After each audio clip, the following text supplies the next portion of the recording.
धाराशिव जिल्ह्यातील उमरगा शहरातील एका बांधकाम गुत्तेदारावर मंगळवारी दिनांक 15 एप्रिल रोजी दुपारी राष्ट्रीय महामार्गावर फिल्मी स्टाईलने जीवघेणा हल्ला झाल्याची धक्कादायक घटना घडली आहे।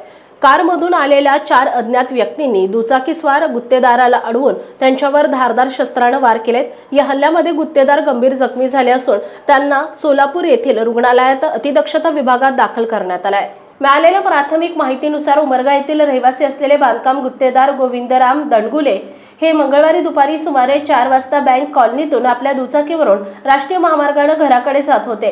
ICICI बँकेचे ATM आणि मारुती सुझुकी शोरूम जवळ पोहोचले असता एका कारमधून आलेल्या 4 अनोळखी व्यक्तींनी त्यांची दुचाकी अडवली। काही कळण्याच्या आतच हल्लेखोरांनी दंडगुले यांच्या डोक्यावर आणि उजव्या हातावर धारदार शस्त्राने सपासप वार केले आणि तेथून कारमधून पळ काढला। रक्तबंबाळ अवस्थेत रस्त्यावर पडलेल्या दंडगुले यांना परिसरातील नागरिकांनी तातडीने एका ऑटो रिक्षातून उमरगा येथील एका खासगी रुग्णालयात दाखल केले। तेथे त्यांच्यावर प्राथमिक उपचार करण्यात आले, मात्र त्यांची प्रकृती चिंताजनक असल्याने त्यांना पुढील उपचारांसाठी सोलापूर येथील एका खासगी रुग्णालयात हलवण्यात आले।